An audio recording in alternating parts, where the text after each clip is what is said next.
কক্সবাজার বাংলাদেশের দক্ষিণ পূর্বাঞ্চলে অবস্থিত। শহরটিতে রয়েছে নৈসর্গিক সৌন্দর্যের জন্য বিখ্যাত বিশ্বের দীর্ঘতম নির্বচ্ছিন্ন প্রাকৃতিক বালুকাময় সমুদ্র সৈকত। অসংখ্য ভ্রমণ পিপাসুদের অন্যতম পছন্দের জায়গা বঙ্গোপসাগরের একেবারে কোল ঘেঁষে যাওয়া এই সৈকতটি, যা 120 কিলোমিটার পর্যন্ত বিস্তৃত। সর্বদাই অসংখ্য দেশি বিদেশি পর্যটকে মুখরিত থাকা এই সমুদ্র সৈকতটি উপভোগ করব আপনাদের নিয়ে।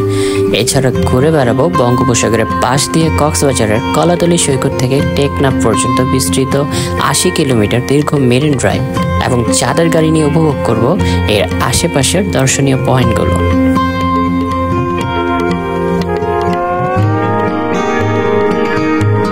আসসালামু আলাইকুম, আমি রাকিব। আল্লাহ তাআলার নামে শুরু করছি আমার প্রথম travel blog, travel tales with Rakib. বন্ধুদের নিয়ে একটা গ্রুপ হয়ে 3 দিন 2 রাতের এই প্যাকেজে আমাদের অ্যাক্টিভিটিসগুলো শেয়ার করব আপনাদের সাথে। এছাড়া শেয়ার করব কম খরচে থাকা, খাওয়া এবং বিভিন্ন প্লেসে ঘোরাঘুরি। সো পুরো পর্বটি দেখতে আমাদের সাথেই থাকুন, এবং ভিডিওটি ভালো লাগলে লাইক এবং চ্যানেলটি সাবস্ক্রাইব করতে ভুলবেন না। আর আপনাদের মূল্যবান মতামত জানাতে কমেন্ট বক্স তো আছে। আমাদের যাত্রা শুরু হয় সায়দাবাদ বাস টার্মিনাল থেকে। আমাদের গ্রুপটি ছিল 12 জনের। যেহেতু ঈদের সিজন ছিল, তাই আমরা যাত্রা শুরু করার 10 দিন আগেই হানিফ পরিবহন থেকে ঢাকা টু কক্সবাজারের নন এসি বাসের টিকিট কাটি। টিকিটের মূল্য জনপ্রতি ছিল 1000 টাকা। আমরা বাস ছাড়ার 1 ঘন্টা আগেই টার্মিনালে পৌঁছাই। তবে রাত 11টায় বাস ছাড়ার কথা থাকলেও 11টা 31 আমাদের বাসটি কক্সবাজারের উদ্দেশ্যে বাস টার্মিনাল ছেড়ে যায়। বাসের সার্ভিস বা সিট নিয়ে আমাদের কোনোই অভিযোগ ছিল না, বিকজ অফ বাসের সিটগুলো খুবই কমফোর্টেবল ছিল, যেহেতু লং জার্নি করতে হবে আমাদের। বাস ছাড়ার পর আমাদের মধ্যে অন্যরকম একটা এক্সাইটমেন্ট কাজ করে, যেহেতু ব্যস্ত শহর, নিজেদের ব্যস্ততা ছেড়ে আমরা মুক্ত বাতাস, নীল জলরাশি এবং অন্তহীন প্রশান্তির মধ্যে হারিয়ে যেতে যাচ্ছি। রাত 1:50 আমাদের বাস পৌঁছায় কুমিল্লার নূরজাহান হোটেলে, এবং এটা ছিল আমাদের প্রথম যাত্রা বিরতি। এখানে আমরা ফ্রেশ হয়ে চা খেলাম। আমরা এখানে ভারী খাবার না খেয়ে চিপস, বিস্কিট, কোল্ড ড্রিঙ্কস এবং পানি নিয়ে নেই, যাতে বাসে ক্ষুধা লাগলে খেতে পারি। যেহেতু এটা লং জার্নি, ক্ষুধা লাগাটাই স্বাভাবিক। চাইলে আপনারা এখানে ভারী খাবারও খেতে পারেন। খাবারের দাম তুলনামূলক একটু বেশি, তবে অবশ্যই দাম জিজ্ঞাসা করে নেবেন। এরপর আমরা ফজর নামাজের বিরতি সহ আরও 3টি যাত্রা বিরতি পাই। ড্রাইভার মামা আমাদের অনুরোধে একটু বেশি ব্রেক দেয়, এবং সেও রিল্যাক্সে গাড়ি চালায়। এটা আমাদের কারো তেমন একটা অসুবিধা হয়নি, বা রিল্যাক্সে ছিলাম, আমাদের ভালোই লেগেছে। কি ইচ্ছাকৃত আসলো আমার ভিডিওতে দেখাই আমরা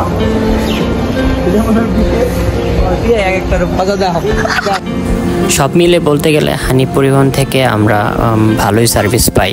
বিশেষ করে আমি যখন ডলফিন মোড়ে পৌঁছানোর আগে আমরা যখন বাসে ছিলাম, আমি যখন ভিডিও ধারণ করছি তখন সুপারভাইজার আমার জন্য ফ্যানটা ছেড়ে দেয়, এবং ওদের এই আন্তরিকতা দেখে আমার আসলে খুবই ভালো লাগে। বিশেষ করে ড্রাইভার মামাও যতক্ষণ আমরা যখন ব্রেকে যাই, আমাদের ড্রাইভার মামাও আমাদের সাথে খুব মিশুক ছিল আর কি, একটু ফানিও ছিল। আমরাও ফান করেছি, যেহেতু আমাদের গ্রুপটা সবাই ফানি।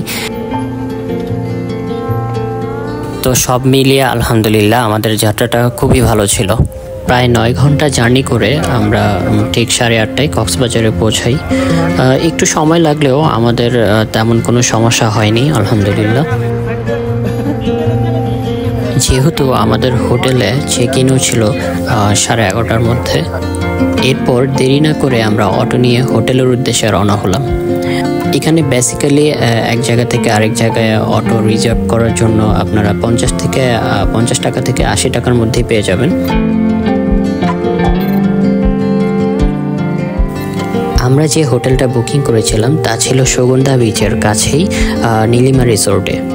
আমাদের গ্রুপেরই কারো একজনের পরিচিতির কারণে এই রিসোর্টে উঠেছিলাম। অতঃপর রিসোর্টে এসে আমরা রীতিমতো হতাশ। এখানে রুম পাওয়ার কথা ছিল আমাদের 11:30টার মধ্যে, কিন্তু তারা আমাকে আসলে হতাশ করে দিয়ে আমাদের বলে 12:30টার দিকে আমাদের রুম দিবে। তো এতক্ষণ আমরা কি করব, যদিও আমরা সকালে নাস্তাও করতে পারিনি, নাস্তা করব। তাই ওয়েটিং রুমে আমাদের ব্যাগ এবং প্রয়োজনীয় জিনিসপত্র রেখেই আমরা নাস্তা করার উদ্দেশ্যে আমরা কলাতলির মোড়ে চলে যাই। তারপর দারুচিনি রেস্তোরাঁয় ঢুকে আমরা পরোটা, নান, ডিম, ডাল ভাজি দিয়ে নাস্তা সেরে ফেলি। তবে খাবারের মান মোটামুটি ছিল, তবে নানটা আমার কাছে ভালো লাগেনি। তারপর আলহামদুলিল্লাহ নাস্তা সেরে আমরা আবার হোটেলের উদ্দেশ্যে চলে যাই। যেহেতু আমাদের চেক ইন 12:30টায়, তো কিছু করার নেই, আমাদের ওয়েটিং রুমে বসে থাকতে হবে, যেহেতু আমাদের ব্যাগ এবং প্রয়োজনীয় জিনিসপত্র ছিল। তো আমাদের একটা ভয় ছিল যদি হারিয়ে যায়, তো বিশেষ করে আমাদের এই ট্যুরটাই মাটি হয়ে যাবে। তাই আমরা ওয়েটিং রুমে বসেছিলাম এবং যে যার মতো বাইরে একটু ঘোরাঘুরি বা হাঁটাহাঁটি করতেছিল। অবশেষে আমাদেরকে 12:30টার দিকে রুমের চাবি বুঝিয়ে দেওয়া হয় এবং আমি যে রুমটাতে উঠি তা ছিল দ্বিতীয় তলায়, একেবারে কর্নারের রুম, যেখান থেকে বারান্দা দিয়ে সরাসরি বিচ দেখা যায়। ঈদের 10-12 দিন আগেই আমরা রুম বুকিং দিই, ডাবল বেডের 3টি এসি রুম। ভিডিও ফুটেজ দেখে আমাদের রুমগুলো খুবই ভালো লেগেছিল, যেহেতু বারান্দা দিয়েই সমুদ্র দেখা যাচ্ছিল। রুম যেমনটা আশা করেছিলাম আসলে তেমনটা না। শেলফটা ছিল খোলামেলা, নামাজের জন্য জায়নামাজ রাখা ছিল। বেডের অবস্থা তেমন একটা ভালো না। এই রুমের মধ্যে এসি আর টিভিটাই ভালো ছিল। এই ট্যুরের সব থেকে আমাদের বাজে অভিজ্ঞতা হয়েছে এই নীলিমা রিসোর্টটাই। ওয়াশরুমের অবস্থা খুবই খারাপ ছিল, বিশেষ করে ওয়াশরুম তেমন একটা ক্লিন ছিল না। ওয়াশরুমের ভেন্টিলেশন উইন্ডোটাও ভালো ছিল না, গ্লাসটা আসলে লাগানো যেত না। দেন এখানে কোনো সাবান বা টিস্যু, তারপর ডিটারজেন্ট, আসলে এগুলো কিছুই ছিল না। আমরা যে 3 দিন থেকেছিলাম সে 3 দিনেই রুম সার্ভিস থেকে সাবান, টিস্যু এগুলো আসলে চেয়ে আনতে হয়েছিল। তবে ওয়াশরুমে গিজারের ব্যবস্থা ছিল। তারপর বারান্দায় যখন ঢুকি, বারান্দার অবস্থাও তেমন একটা ভালো না। আর হ্যাঁ, আমাদের রুমের পার ডে ভাড়া ছিল 4,800 টাকা করে। বারান্দা দিয়ে যে জিনিসটা ভালো লেগেছে সেটা হলো সরাসরি সমুদ্রটা দেখা যাচ্ছিল, সমুদ্র খুব কাছেই লাগছিল। যেহেতু ঈদের সিজন, তাই বাধ্য হয়ে আমাদের এই রুমে উঠতে হয়েছে। আর রুম পাওয়ারও তেমন একটা সুযোগ ছিল না, ভালো হোটেলও পাওয়ার একটা সুযোগ ছিল না, বিকজ অফ ঈদের টাইম অনেক পর্যটক ছিল এখানে। যাই হোক, এই হলো আমাদের রুম ট্যুর। এরপর ফ্রেশ হয়ে সবাই বিচে চলে যাই। সুগন্ধা বিচে প্রচুর পর্যটক ছিল, স্পেশালি অন্যান্য পয়েন্টগুলো থেকে তুলনামূলকভাবে এখানে পর্যটক বেশিই ছিল।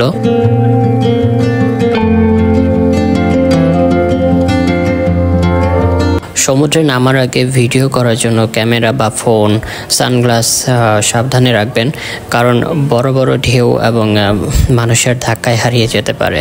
অনেককেই দেখেছি সানগ্লাস হারাতে, আমিও হারিয়ে ফেলতাম, ভাগ্যক্রমে পানি থেকে সাথে সাথে তুলে ফেলছি।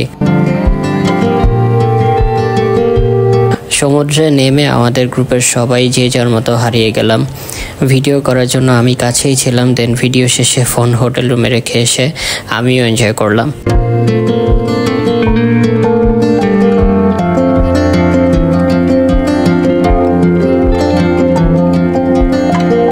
সমুদ্রের ঢেউ, ভয়ঙ্কর গর্জন, এতদিন মনে হয় এগুলোর অপেক্ষায় ছিলাম।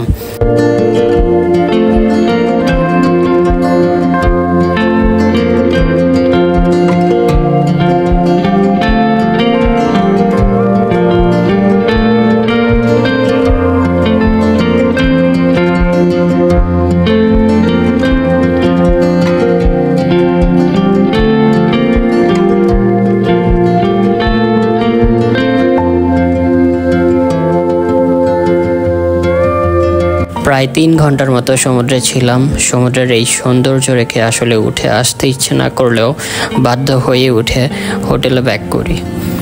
যেহেতু রাতে পর্যাপ্ত ঘুমও হয়নি, তাই ঘুম না হওয়ার কারণে অনেক টায়ার্ড ছিলাম।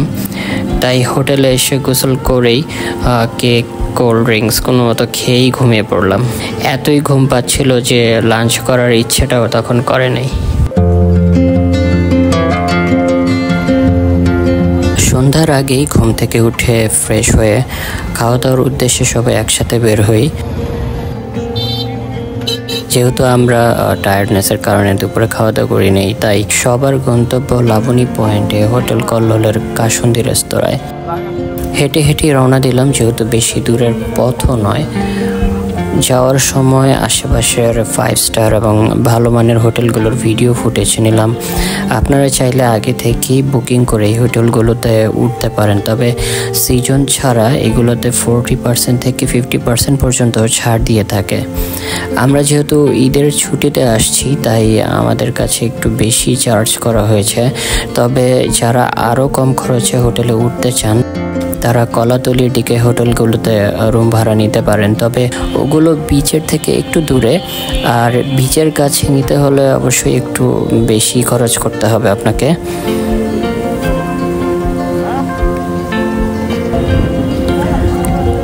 হেঁটে হেঁটে আমরা আমাদের গন্তব্যে পৌঁছে গেছি প্রায়। বাইরে থেকে শুনতে পাচ্ছি লাইভ মিউজিক চলছে ভিতরে।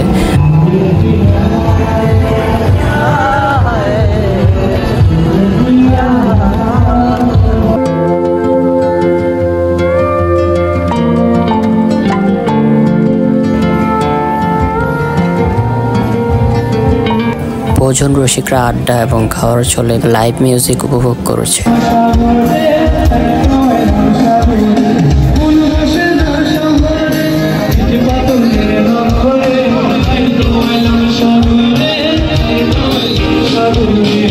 এখানে যারা বারবিকিউ বা ফ্রাই খেতে চান তাদের জন্য নিচেই সুব্যবস্থা করা হয়েছে, আর যারা ভারী কিছু খেতে চান তাদেরকে দ্বিতীয় তলায় যেতে হবে।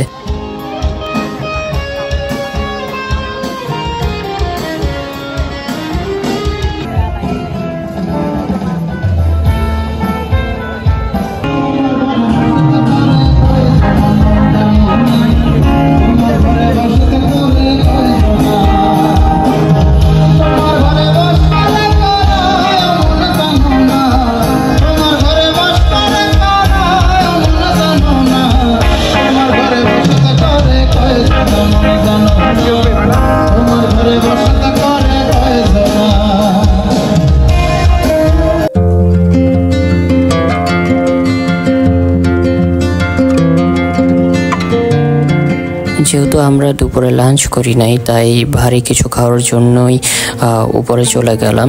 এখানে ওয়েল ডেকোরেটেড অ্যান্ড নীরবই বলা চলে, তেমন কোনো ভিড় নাই।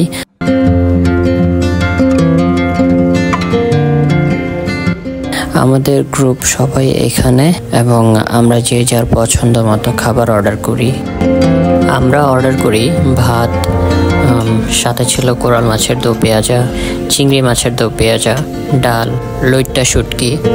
সবার ভাষ্যমতে খাবারের টেস্ট ভালোই ছিল, তবে খিচুড়িটা আমার কাছে অ্যাভারেজ লেগেছে, বিকজ অফ এটা ছিল ব্রয়লারের, আর খিচুড়ির প্রাইস ছিল 370 টাকা। তো আমাদের মোট বিল আসে 5017 টাকা, যার মধ্যে 5% ভ্যাট ইনক্লুড ছিল। অ্যাভারেজ হিসেব করলে সবার জনপ্রতি দাঁড়ায় 418 টাকা করে। তবে যারা কম বাজেটে কক্সবাজারে আসতে চাচ্ছেন তাদের জন্য সাজেস্ট থাকবে কলাতলির আশেপাশে অনেক রেস্তোরাঁ রয়েছে, যেখানে 200 থেকে 300 টাকার মধ্যে ভালো খাবার পাবেন। এর ডিটেলস আমরা ভিডিওর পরবর্তী অংশে শেয়ার করব ইনশাল্লাহ। তো আলহামদুলিল্লাহ খাওয়া দাওয়া শেষে বের হয়ে সবাই মিলে চা খেলাম। এখানের চা ভালোই ছিল, মালাই চা যা 30 টাকা করেছিল। এরপর ডলফিন মোড়ে গিয়ে চাঁদের গাড়ির খোঁজ করি, যেহেতু পরদিন আমাদের ডেস্টিনেশন কলাতলি হয়ে মেরিন ড্রাইভ রোড দিয়ে টেকনাফ 0 পয়েন্ট পর্যন্ত যাওয়া। তো আমরা শেষ পর্যন্ত চাঁদের গাড়ি পেয়েছিলাম। তো এর ইন ডিটেলসও আমরা পরবর্তী ভিডিওতে শেয়ার করব আপনাদের সাথে। এরপর আমরা কয়েকজন বিচে যাই এবং কয়েকজন হোটেলে ব্যাক করে। সেখানে একদিকে আতশবাজির খেলা আর অন্যদিকে সমুদ্রের ছোট ছোট ঢেউর সৌন্দর্য, সব মিলিয়ে এক অন্যরকম মুহূর্ত।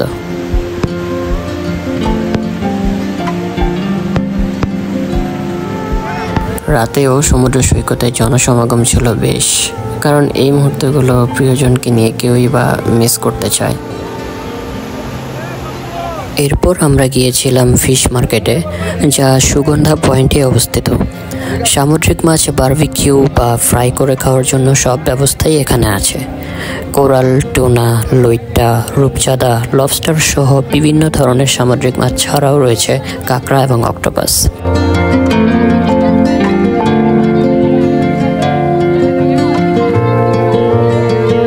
তবে পছন্দ হলে অবশ্যই দামাদামি এবং মাছের ওজন মেপে কিনবেন।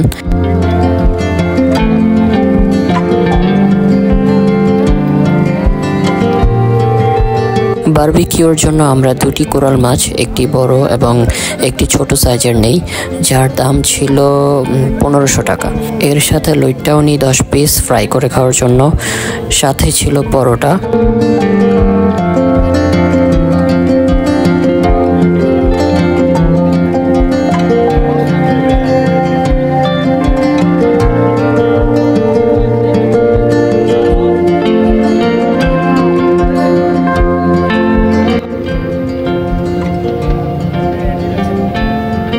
মাছ কিনে দোকানের পিছনেই বারবিকিউ করতে দেই এবং ঘন্টাখানিক সময় লাগে। এরপর সেগুলো আমরা হোটেলে নিয়ে যাই। চাইলে আপনি এখানে বসেও খেতে পারেন, এখানে বসে খাওয়ার ব্যবস্থাও আছে। কোরাল মাছের বারবিকিউর টেস্টটা অনেক ভালো ছিল, বিশেষ করে কোরাল মাছ খাওয়ার পর যখন আমরা কোল্ড ড্রিঙ্কসটা খাই তখন টেস্টটা আরও বেড়ে গিয়েছিল। তবে লইট্টা তেমন একটা ভালো লাগেনি। ভাজার আগে হয়তো এটা তেমন একটা ধোয়া হয়নি, বিকজ অফ খাওয়ার সময় একটু বালি বালি লাগছিল। খাওয়া দাওয়া শেষে রেস্ট নিয়ে রাত 2টার দিকে আবার আমরা বিচে যাই। সমুদ্রের পাশে রিসোর্ট নেওয়াতে যখন তখন বের হতে পারতাম। তখনও পর্যটক ছিল অনেক, তবে আগের তুলনায় কম। আসলে রাতের সমুদ্রের ঢেউ, সমুদ্রের গর্জন অবহেলা করার মতো নয়। এই সময় এসে আপনি যদি সমুদ্রে পা না ভিজান, সমুদ্রের গর্জন বা ঢেউ ফিল না করেন, তাহলে জীবনের অন্যতম একটা মুহূর্ত হারিয়ে ফেললেন। অনেক রাত হয়ে গেছে, হোটেলে ব্যাক করতে হবে, ঘুমাতে হবে, কারণ আগামীকাল আমাদের ডেস্টিনেশন মেরিন ড্রাইভ রোড দিয়ে টেকনাফের 0 পয়েন্ট। আজ এই পর্যন্তই। আরও আকর্ষণীয় প্লেসের ঘোরাঘুরি নিয়ে আসছি পরবর্তী ভিডিওতে। আর হ্যাঁ, এতক্ষণ কষ্ট করে ভিডিও দেখার জন্য এই বাচ্চা ছেলেটির গান আপনাদের জন্য। গুড নাইট, আল্লাহ হাফেজ।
Malah dia terlalu sedih.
ঘন্ট পাইলে এত নষ্ট হইতাম না তোমার ভালোবাসা পাইলে এত নষ্ট